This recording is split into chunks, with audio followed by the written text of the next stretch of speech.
pledge allegiance to the flag of the United States of America and to the republic which stands one nation under God, indivisible, with liberty and justice for all. Terrific. So I would ask, for the sake of the recording, that if you're not speaking, to put yourself on mute. And then if you want to speak, of course, take it off. All right. So we are conducting this meeting by Zoom again, since the Pause New York is still in place through the middle of May. So, so let's start with a motion to accept the regular minutes from April 13th, 2020. May I have a motion to accept? So moved. Letty. Letty, and second? Mark Doniger. Sorry. Any comments or questions? Okay, all in favor, say aye. Aye. All opposed, say no. Okay, motion carries. At this point, I'd like to open up for public comment, as we have 3 people from the public.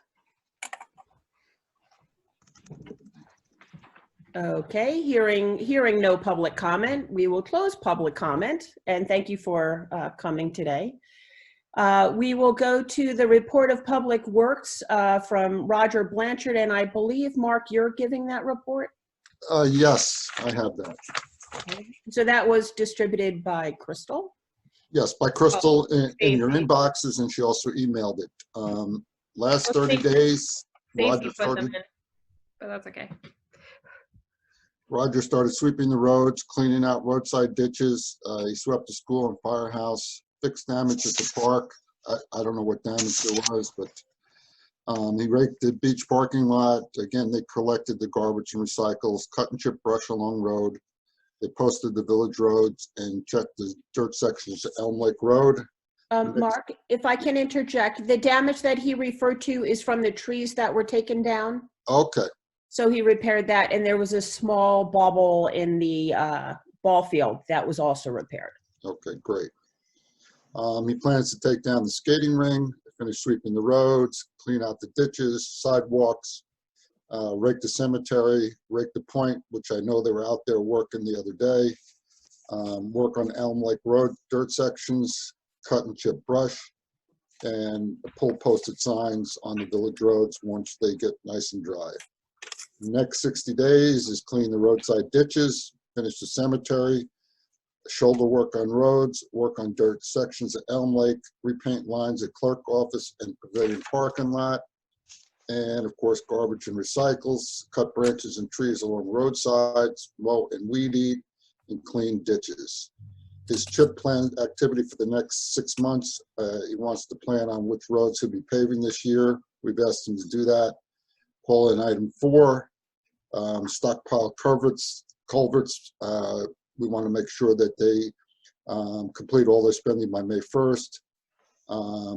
He's looking into the specs for the new pickup truck. I don't know why. I'll talk to him tomorrow. Maybe there's an issue. And he's still waiting on that new truck. Oh, I think the other new pickup is the one that's going to be shared between wastewater. And again, they're following all the guidelines that the mayor and the state directed. Correct. And as an aside, for the pickup truck, the transmission had an issue with the Ranger. So again, going towards the fact that that truck is on its last legs. Another point that Roger will be looking into based on a FEMA discussion is to evaluate with Lenny Crute the damage or possible repairs required for the culvert on Elm Lake Road that was washed out during the Halloween storm. So there's an H&H study that was suggested to see if there is a need for a larger culvert there, although in my brief history of the last 15 years, I haven't known that to overflow. Karen, you've been down the end of the road at least that long. Have you known it to overflow in any flood conditions? Where is that culvert again? The one about halfway to your house on the paved portion of the road. It's where over by Ledo's Creek? Yes. by When- Roger's mom's house, yeah. No, I think that storm was the only time I've ever seen it overflow. Okay, so And they're going to evaluate the head wall, Yeah, that was extenuating circumstances too then, right? you know, Okay. because, Yeah, I mean, there was just so much water. all- right, exactly. Right. Okay. So they're going to do that as part of the engineering report that was provided as a result of Mhm. the safety check and emergency evaluation, Oh. just to see if there's something we need to do there. Okay. Can I make- The only, While we're still on Roger's report, could I make a of comment? course. I'd like to compliment whoever did a great job on the welcome to speculator sign. They repainted Yes, the murals that are on there. that would be and- Tree. Yeah, and he did a very good job. Yes. Yeah. Yeah. No, I have to say that the DPW guys have done a really good job during this pause New York, keeping the village running and clean and free of debris and sprucing up signs and things like that. I think they've done a nice job. Very good. Very nice job. I do have something that we should probably think about. At present, there are signs up for COVID-19 asking people not to gather, keep the social distancing, not encourage crowds.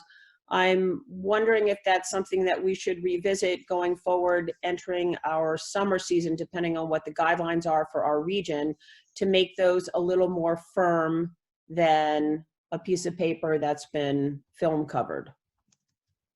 Well, Cuomo has pushed it to May 15th, right? Yeah. So I don't know if we have to do anything now, but I think before that, we have to determine if we're going to post more permanent signs up for the summer. And Yeah. I think it's just too early to tell. I do too. Okay. So, all right. So we'll get into that as we go into the COVID-19 update. Just as a matter of fact, 4 docks were put in the lakes on Saturday. A lot of people were up raking their lawns and cleaning up. Yep. People were actually swimming in 47-degree water on Saturday at Wow. the public beach. That's great. They were here. Did they have their masks on? Those were local. All right. So if that ends Roger's report, we are still waiting on the big truck that was ordered. Of course, with the COVID shutdown, he's still not sure when that's going to come. And in speaking with Crystal, what to do if we need to push that into the 2021 budget. I think, Crystal, if I remember correctly, we can do that by resolution to allot the amount of monies that we had set aside to pay for that. And of course, we'd be reimbursed by CHIPS, but to push that into the 2021 budget. Yep. I'll talk to Roger tomorrow, and if I have to make a call to the dealer, I will, Okay. to see. It stopped because of the GM strike. That was the first issue. Right. And they're not making a lot of cars, so I can't understand why it's not here yet. Right. Right. Okay. So if there's no further comment on Roger's report, then Crystal? Okay. Just a couple of quick updates. I took or attended the webinar for elections, the postponement on the elections due to the COVID-19. There still is no date set for that. They're really hoping to schedule that, and they're kind of pushing for June 16th, so it doesn't interfere with the primaries, but they don't have any confirmation or any date as of yet. Since all of our requirements were met with our election, and we were literally a day away, there will be no change to our ballots. Everything will stay the same. And there cannot be any change because we're past all the deadlines for those anyways. Right now, the postponement of the elections, it doesn't change the official year either. Since the terms were supposed to start in April, they'll the term will still end in April 2022. Additionally, the terms that were supposed to end are extended until elections are finalized. Because of the governor's executive order, hold on. Because of the governor's executive order, it allows anyone to fill out and submit a absentee ballot application.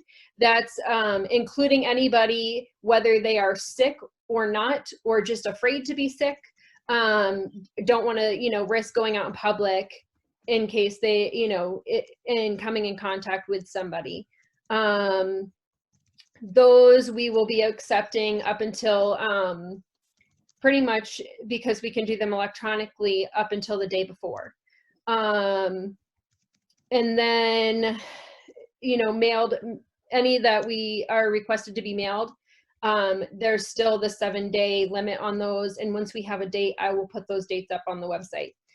And I'll update everybody on that as well. Even though we're allowed to even though we're allowed to accept absentee ballot applications, we are not allowed to hand out any absentee ballots yet, because we do not have a date. Once we have a date, we can start to hand those out. And again, anybody who gives us a absentee ballot application, once we're able to distribute the ballots, then we can contact them to either pick up, or we can mail, or whichever that they prefer. Of course, all legal notices still have to be resubmitted to the paper, reposted around the town and on the website. Village. And let's see here.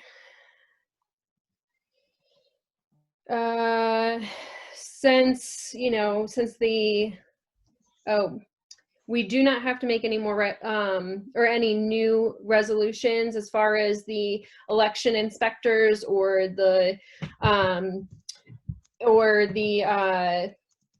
election place or time or anything like that. That has a 1 year.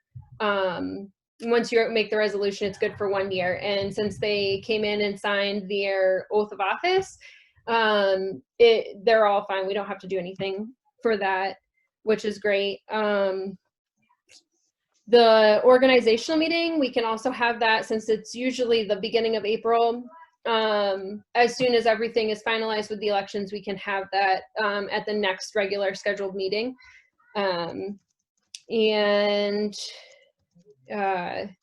Like I've said last time, there is some really great guidance on NICOM's website, and that's www.nicom.org/COVID-19. There are several documents for anything COVID related. Jeanette, did I answer your question? Most of it. Okay, what was the remainder that I didn't answer? The remainder is when the new terms would start. So usually you have the election the last week or so of March, or a week and a half before the end of March, Right. and the new term starts on the first Monday. Right. So that's Of the first Monday of April. the next month. Yes. So they are advising that that terms can start right after everything is finalized. That is the guidance that they've had. We could do it in the organizational meeting, that would be the, next regular scheduled meeting. As of right now, I think with the 16th, if it is the 16th, we would have a meeting the following Monday, I think. Yes. Possibly, if I looked at the calendar right, would be the following Monday. So it could be as soon as that. I think there's a timeline with, I think it's 4 days or something like that, a couple of days to request a recanvass. And then, so there's a little bit of there's still a little timeline afterwards, but we should be able to, the next Monday should be okay. Okay, but we carry on with the organizational meeting as I think we've already missed that, but we No. Since the organizational meeting, happens usually, you know, in April, and this has been, it's usually the, you know, that yearly meeting to get everything organized. Then they said, so what Rebecca said was that they are also extended until after elections. Okay, So good. That's what I thought. since we have a March election date, we can hold that right after everything is finalized. Okay, Like a June election date would have it in July, but Right. we don't have to wait that long. We can just wait. We can just have it right after everything is finalized. okay, perfect. Yeah. Right. If there's no more questions, I'll move on to my next little update. Okay. Just to follow up with the executive orders on the open meeting law, we have had our web developer create a page where we where we've made the recordings and transcripts of the recordings available.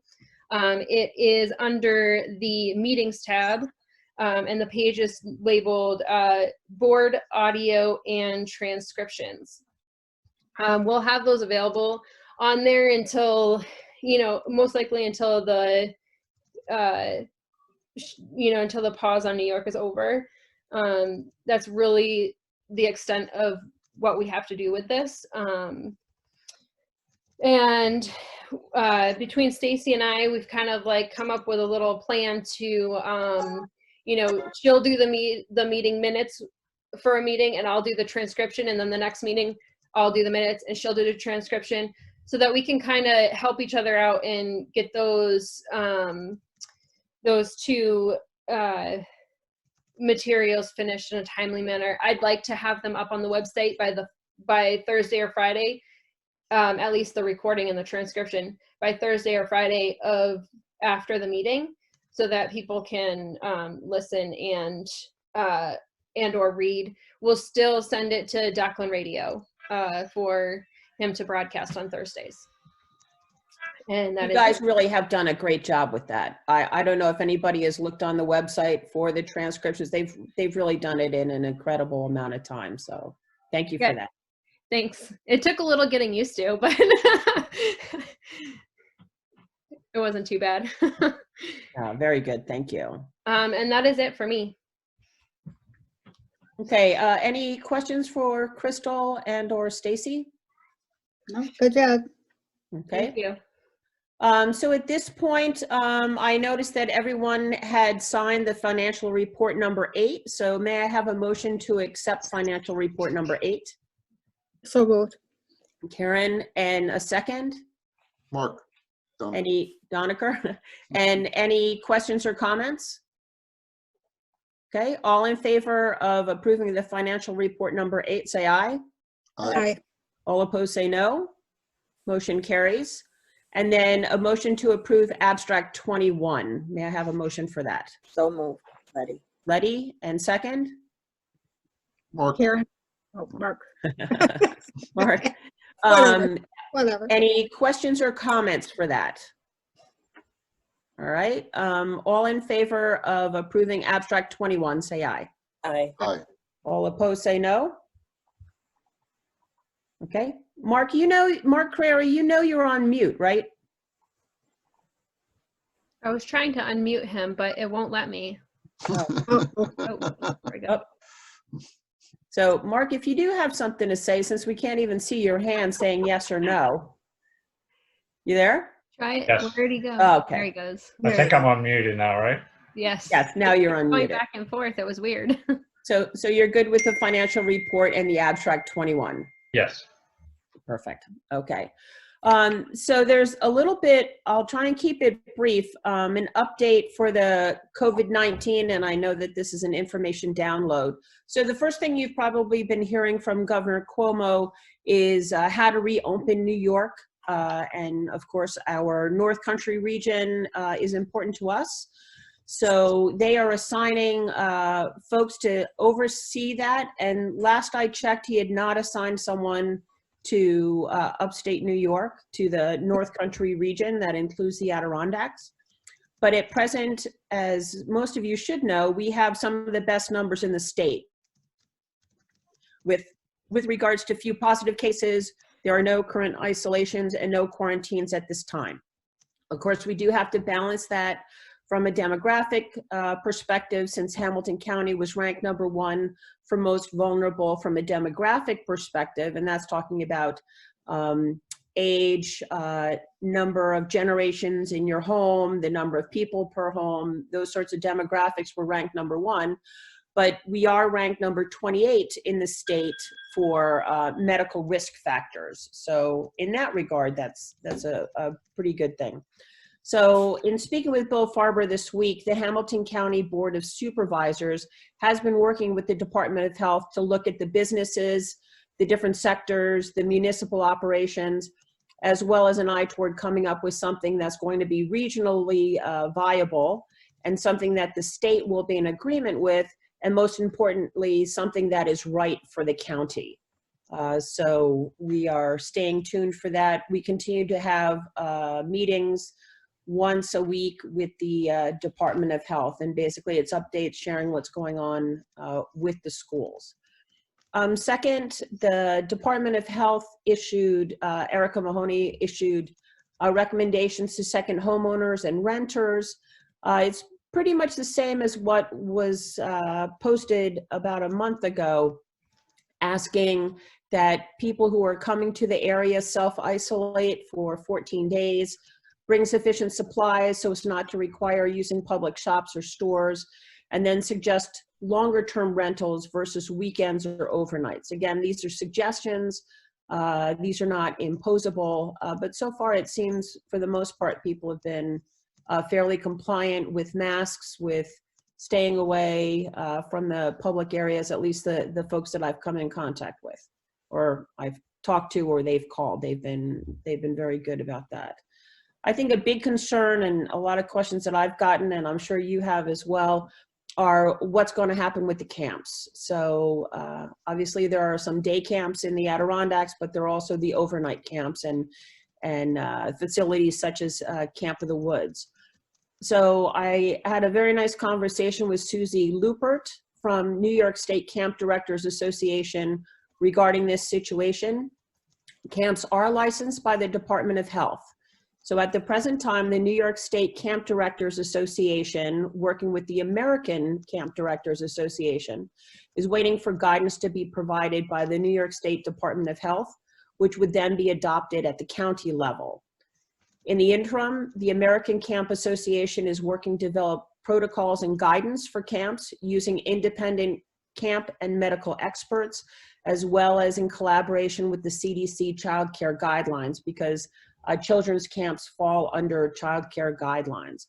She believes that at this point, a decision at the state level should be about a week away, but no more than 2 weeks for a definitive understanding, which I think will be good news.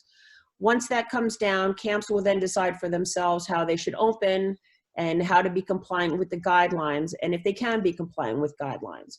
So at this time, they're urging camps not to make any final decisions for the camp season until they hear from New York State Department of Health. Jeanette, will these guidelines be apropos for our village beach? I think those are things that we should consider in applying for guidelines for our beach. Absolutely. Okay. Yep. Yeah, I would think that would be the case, and also for use of our public space. Yep. The space, the pavilion. Yep, pathway. Yep. Yeah. Okay. Correct. So I look forward to seeing those and seeing how we can implement those appropriately. FEMA assistance. There is FEMA assistance available for emergency measures and impacts to the village as a result of COVID-19. Our actual effects from a village perspective haven't necessarily been felt that acutely at the present time. We have spent extra money for website postings. We've had to increase our budget a little bit there for the transcriptions and posting of the recordings. Our guys have been able to work at the DPW and wastewater treatment plant. Crystal and Stacy have been able to keep the office going, so there have been no extra expenditures there. there. If we move into summer and determine how bad the summer is going to be as far as guests and visitors, we will most likely see an impact on our revenue for our wastewater treatment with respect to usage. And later on this week, earliest next week, Ed, Crystal, Roger, and myself are going to sit down and see what those longer term impacts are and what our opportunities to mitigate those will be. And if anybody wants to participate in that conversation, of course, we'll bring that back at the next board meeting as well. NICOM is leading efforts to determine whether we'll get federal funding. At this time, there's no local funding provided in the stimulus packages, but there is some talk that there might be a fourth round of government aid that would be directed towards state and local aid, regardless of the size of the community. So Governor Cuomo has stated that without the appropriate infusion of federal aid to the state of New York, there will need to be across the board cuts in all forms of local aid in an amount equal to or exceeding 20%. Now, this is still remain pretty vague. Not sure how that's going to impact us directly. His budget was released with an updated financial plan that, among other things, projects a 16 to 20% drop in annual sales tax revenue and assumes $8.2 billion in cuts to all state local aid programs, which is huge, if there's no additional assistance. So we'll continue to monitor that situation with NICOM. We're trying to get our name on petitions asking for aid and assistance because that would be a big hit to us. So we'll keep you posted.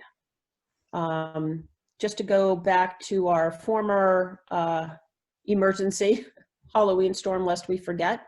Good news is we have completed our submission for FEMA. They are finalizing a few remaining items, so we got everything in on time. I have been assured that we are in good shape.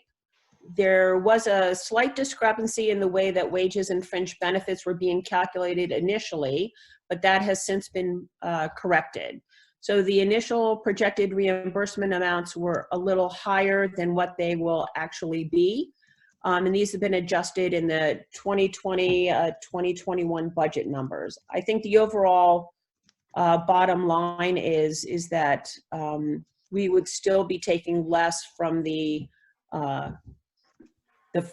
reserve funds. I always call them the wrong thing. The unappropriated Balance. fund balance, yes.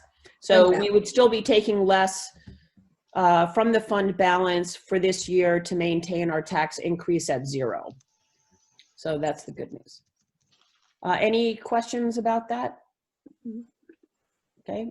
The fire tower, nothing new. With all the things that have been going on, we did delay our application for the APA, but that will be getting back in gear. And as per our last conversation, there will be a presentation to the community from the fire tower experts, and that should be August 20th on a Thursday, 7 o'clock down at the pavilion, but we'll try and get information out on that. If anybody knows anyone who would like to head up fundraising for that initiative, that would be great, because that's certainly something we cannot do as village officials. All right, Verizon small cells. We are awaiting the final plans for the small cell tower from Verizon, and they are still on board to finishing their build out plans in the 2020 timeframe. So that would certainly be helpful. I was all set to say that the LED streetlight buyout was still on hold, as it has been for the last 4 months. But today we did receive buyout numbers from National Grid. They had found an error in their calculations I had mentioned before. And their new number that they've come back to us with is approximately $4,000 higher than it was before.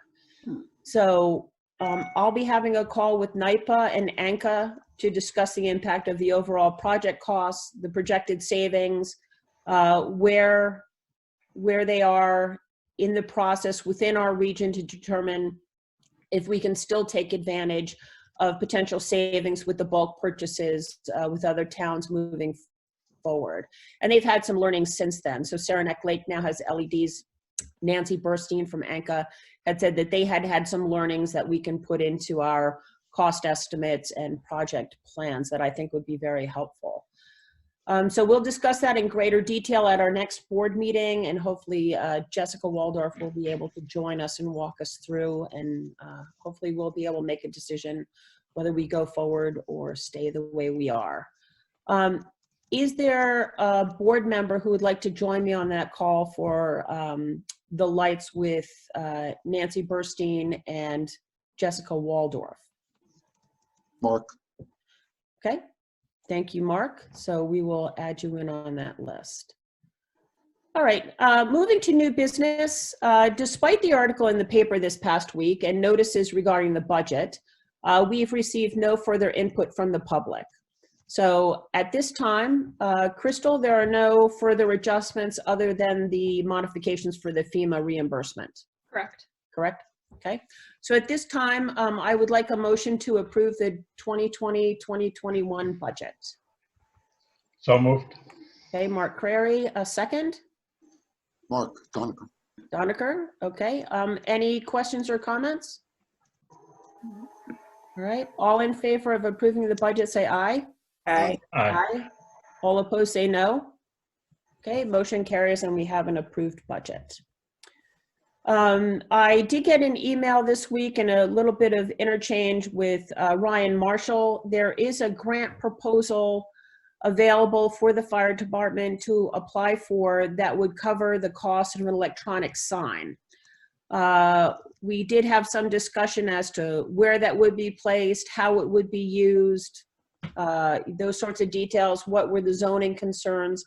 Ryan has met with Dave McComb, our zoning director, and sees no zoning issues at this point. They are thinking about putting it above one of the garages in the new section, so it would not be on the road. It would not necessarily be as distracting or flashing as the sign, let's say in Wells sometimes is. So he would like approval to write for the grant and then of course see what happens if they get approved or not. So any thoughts or feedback to him? That's no cost to the village? That would be no cost to the village. So it would be a 90-10 split again, and I think the amount of money that would have to be paid would be a few $100s, and the fire department is confident that they would be able to match that out of their budget. Okay, because, you know, based on Out the of their own conversation funds. with Say it again? Matt, they were supposed to, you know, limit their expenditures over the next year. Correct, So as long as the taxpayers don't have to spend any money, I have no problem with it. correct. What is the need that they feel they need that for?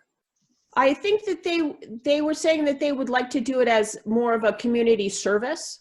So if there are announcements, if there are village elections, if there's concerts in the park, especially during our emergency time when people were looking for information on where to go for disaster relief or who to call or who to talk to.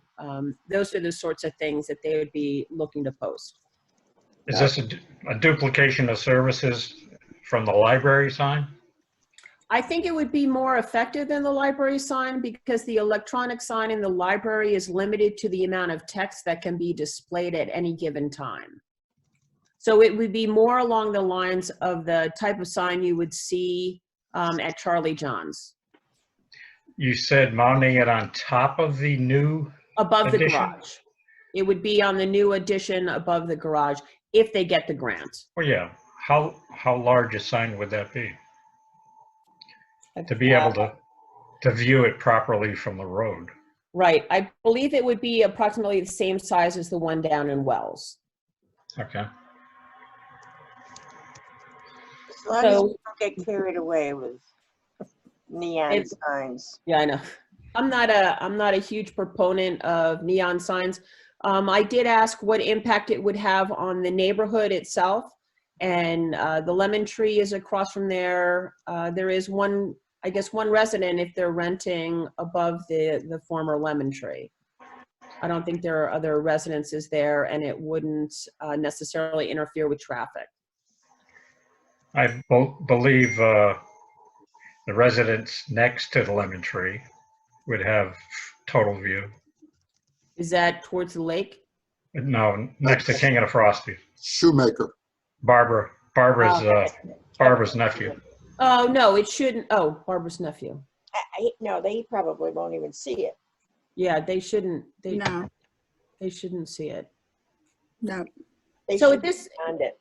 so at this point, they'd like permission to apply for it. At the end of the day, if by some stroke of luck they get it, we can always turn it down. But I think at this point, if they use it for community service, sorts of advertisement and community events, I could see it as a good thing. I agree. Yeah, just, if we change our minds later on, that's fine, but they could go for the grant as far as I'm concerned. Okay. Letty, Karen? Yeah, I would make the motion that we approve them going for the grant. Yep. Yeah, I didn't think that we needed a motion, but No? I think it's just an agreement of the board. 'Cause Okay, we don't necessarily have a, as long as they understand that we have final say, even if the grant is awarded. correct. Okay, I would agree to that. All right, so that's the electronic sign. Now we move to the most exciting portion of this evening, which is the employee handbook review and update, in the hopes that it will be finished today. But for the sake of our visitors who would be enthralled with that portion of the meeting, may I go on to the board roundtable and we'll circle back to the employee handbook? I don't even know where we are in the employee handbook. and But I if do. Yeah, but could Is we there do a lot- I have that mine at with me. a I didn't, separate- Is Could we there a do lot that at a left? separate meeting So you and still during the want a week? separate meeting? Well, then we have to put a notice in the paper and we have to put appropriate notices up. Is there a lot left, Jeanette, to review? Personally, I don't I think mean, so. we've all seen what's there. Yes. And I feel if any of us have any objections or concerns or whatever, they could voice them. But I don't see any reason why we should drag this out. Why don't we just accept what's there? Well, so for the sake of transparency, I'm just gonna literally highlight those sections that were adjusted or modified or changed, because most of it stays the same. Yeah, yeah. So let's circle back with that. And then if needed, Mark, to your point, we'll take it offside and nail that. Yeah, I just need to, see it again from, all the changes that were made and, Yep. Oh, absolutely. Absolutely. Yep. Okay. As far as the board roundtable, had a very interesting telephone call from a fellow out in Utica who organizes a speculator fly-in. This year, they're scheduling it for May 29th, 30, and 31st. And the organizer was wondering what our position was for the fly-in. So in my opinion, I don't think that this would be a problem. I think that the folks who come out to see them are not overwhelming in number. I think that with the current guidance to wear masks and be socially distant as appropriate, the 6 feet, I think is very easily implemented. There's no, I don't see a downside to it personally, and that's after the Pause New York has been lifted. Any thoughts with that? I just wanted to fly it by you before I respond in the affirmative or negative with him. I think it's great that they want to come back. Right. Me Yep, too. this will be their 48th year. Yeah, it's a positive. Great, Yep. great, yeah, I was excited about that myself. Is the chamber taking the lead on this in terms of rooms, meals, transportation, anything like that? I have not heard from the chamber in that regard. Okay. I will make a note of it, though. I don't think it's as large, Mark, as the Pacifico fly-in. Oh, no way. Most of them are pontoon airplanes anyways, so, and they're never over abundance of them. It used to be, as you remember, Letty, it was from, big. you know, the beach all the way down through Camp of the Woods. Oh, yeah, yeah, because the Twigs used to sell food at Camp of the Woods. Yeah. So I do realize how large it used to be. Wow. It'd be nice to see that come back. Yes, it would. Those are very cool planes. Yeah. Number 2 is Northern Borders Regional Grant, NBRC. We are exploring opportunities to see if we can get additional grant monies for the wastewater treatment plant and those ongoing projects. So once that becomes finalized, we're working with Brendan and Ed to determine the scope of that project. As you know, with the Speedies permit, some of the testing will have to be improved and there will be some modifications to the plant accordingly. So we're gonna see if we can do that.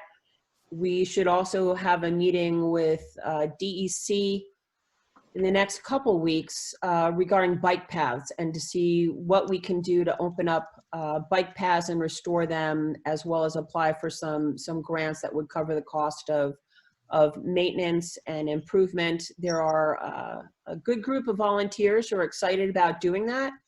And that gives me encouragement and excitement to see that happen and hopefully draw visitors in the future for that multi-use trail in addition to bike paths. So, and thank you, Crystal, for the role and the interest that you have played in that as well. And then finally, there was a comment about the insurance regarding, I just Glass. had a brain damage, about the Moose Creek holding notice of claim. So today it was today, right, Stacy? Yeah, we received the check today. Yep, so we received a reimbursement for funds expended to date for that.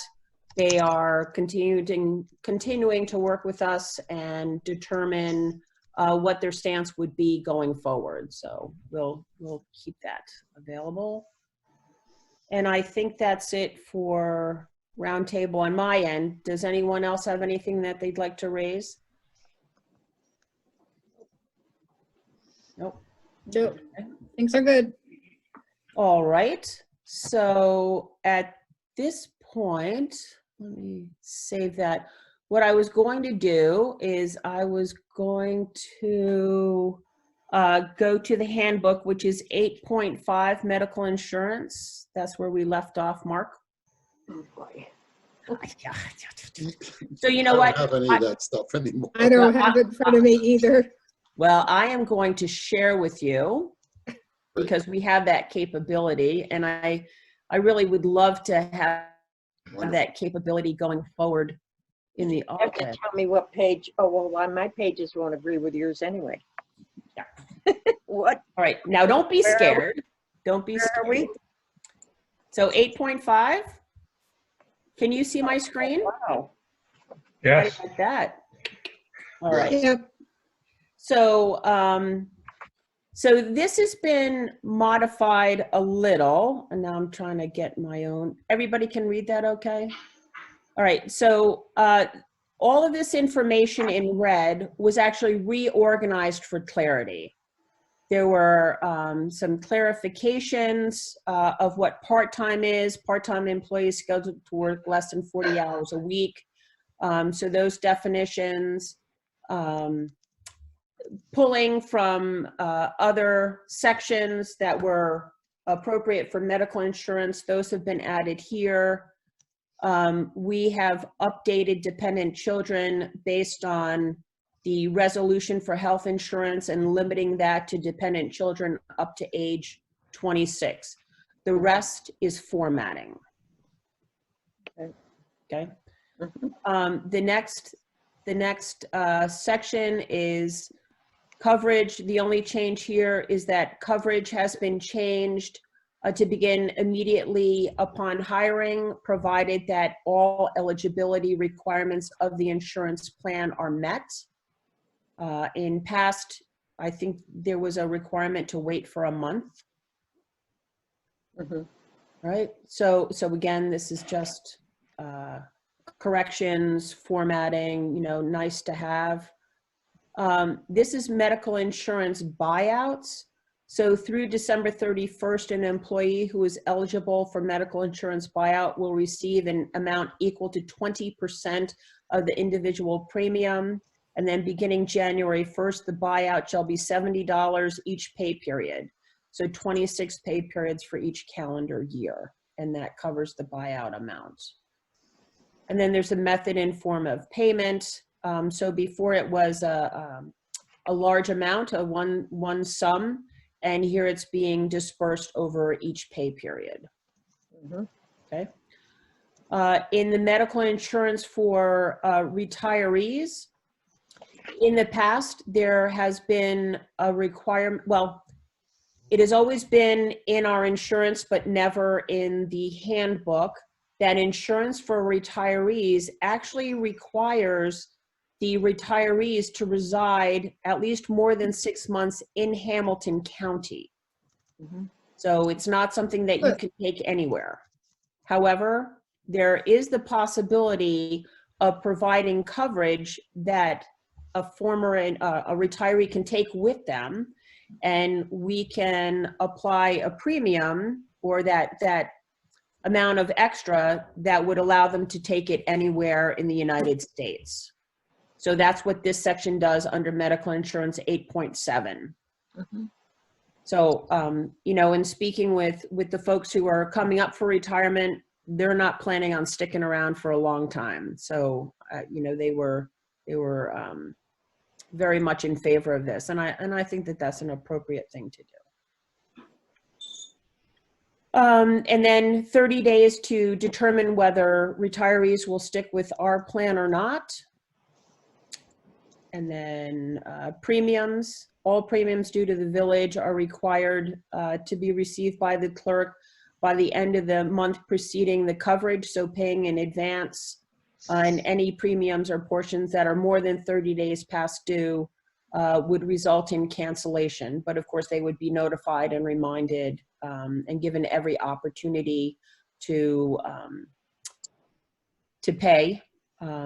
But once it's terminated, then it would be terminated. And then any employee who retires from the village and is determined at any time they owe any financial obligation, the retired employee would pay 100% of his or her village portion until that financial obligation has been paid. So I think those situations are rare, but if they are surfacing, at least there's an opportunity for the village to recoup any monies owed. So that's what that does. Workers' compensation, the summary was deleted because it's pretty self-explanatory. As we go through compliance for policies, nothing has really changed, maybe a little formatting here or there. With sexual harassment under the prohibited conduct, this was found elsewhere in the document, but now it's just very explicit as far as what that prohibited conduct includes. So there's nothing really added, and it is in line with our sexual harassment policy. All right, and then supervisor responsibilities stays the same. Prohibited conduct for violence in the workplace. This was modified to say provoking a fight or fighting is prohibited at all times while conducting village business and or on village property. And that was basically a rewrite of what had been there before for clarity. So nothing really added. Controlled substance and alcohol testing. This was under 9.7, controlled substance and testing, covered employees. This was clarified to include all drivers and operators of village vehicles. So anyone who requires a commercial license and would operate a municipal motor vehicle is subject to that. Smoking, safety, nothing's changed there. Hazard, Everything's fine. Communication procedures, just a word. It actually had said the town, change it to the village. Dispute resolution, nothing has really changed, just a little bit of clarity for some extra words that were removed, like that or this. And then note to board reviewers, we're in the process of collecting and compiling all related policy forms referred to in the employee handbook, and we're done. Very good. Well, Okay. it wasn't, Was it Um, painful? that was less painful than I thought. Excellent. Mayor, wasn't there supposed to be one addition, Crystal, that was added by, and I forget what it was. Comp time? What- I had What'd it have sent to an do with- email a couple of months ago. Yeah, we had Oh. addressed that, Mark. Oh, you did? Yep. Yeah, we've already gone through that part. I was gonna say, I think we went through everything else. So. Yep. Yeah, all the extra additions. So at this point, what I would suggest is I'll make a cleaned up copy, send it out to you, and please read it through, and we will try and have that approved at the next board meeting. Can we pick up that copy at the village hall? Of course. Just give Okay, me a couple days to Oh. punch all that stuff in. Right. All right? Good. Fine. All right, so stop that share. Yeah, there you go. All right, and we're back. Good. All right, if there's nothing further, Letty? Yes, I make a motion, we adjourn. All right, well, I thank gotta you. beat Karen. Perfect. Perfect. You had to beat me. She beat me. Yeah, I beat you. Good.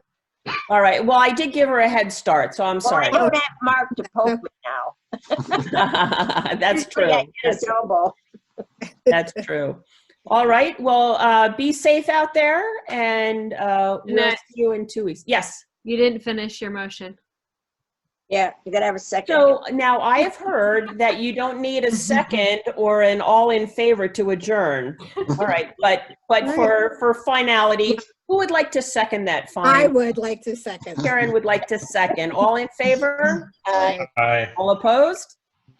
All right, meeting is adjourned. Thank you very much. Right. Have a good Thank night. you, Bobby Lynn and Rebecca and Cindy.